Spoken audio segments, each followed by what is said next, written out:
material on foreign nations' nuclear capabilities. Bless you. Sweet gracious. Take that outside, Ed. One more time. We'll start. Do you need a tissue? No. Okay. We'll start. I'll keep my mask on. Quickly, the Washington Post reports. I'll take one last question. Can I ask you a question on Somalia? Well, I took your question yesterday. Let me try and pick somebody. Go ahead, SB. Way in the back. These Way in the are back. I'll be back tomorrow. Keep like that. Two quick ones, then, Ms. Grant. First, Federal judge talked about the social media in Missouri and Louisiana. A federal judge ordered that you have 20 days to turn over emails communicating with social media companies over misinformation and disinformation. What are those emails going to show? What kind of communication? So I can't comment. You've asked me this question last week. I can't comment on any specifically ongoing litigation. And so again, we would refer you to the Department of Justice.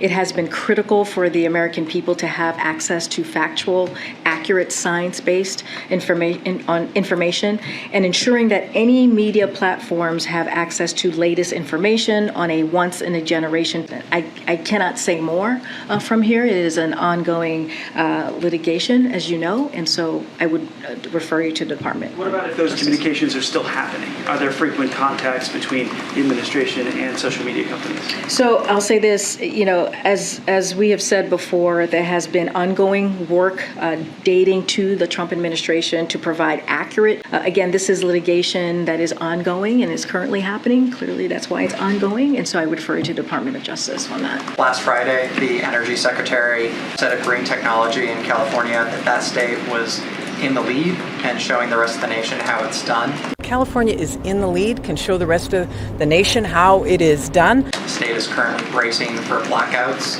They've set ambitious goals, yet in particular, their governor is asking folks there not to charge their electric vehicles. Does the president agree that California is an example for the rest of the country as it transitions? I haven't seen those specific statements. I would like to see it in fuller context that the secretary has made, so I'm not going to comment on something that I haven't seen in full. But if you have another question, I'm happy to take it. By my count, the White House, you've gotten a lot done this summer.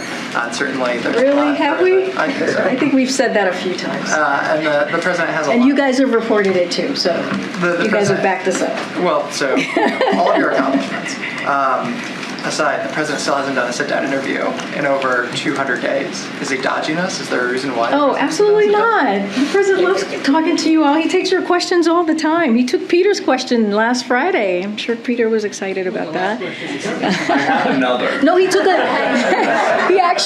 he took another question when we were traveling. A sit-down interview is much different than when the president. No, I hear you. The president's he is happy to talk to you all. As you know, he does it multiple times during the week.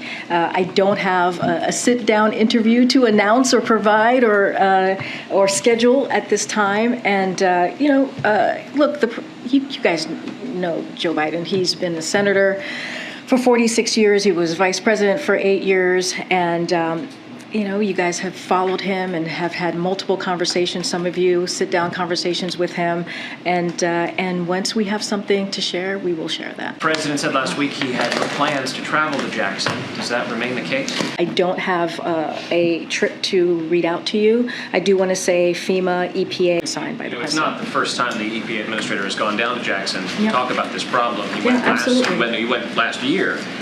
Why has the president decided, or seemingly decided to this point, not to direct the nation's attention himself to this problem? I mean, he's going over the next week, he's going to Ohio, Massachusetts, Michigan. We've traveled with him to New York, New Jersey, Kentucky, Texas, and the West to talk about natural disasters. This is a man-made disaster. Why doesn't he use the power of the presidency to focus the nation's attention? I would say, Stephen, that he has used the power of the presidency to focus on this particular issue. If you think about what happens to brown and black communities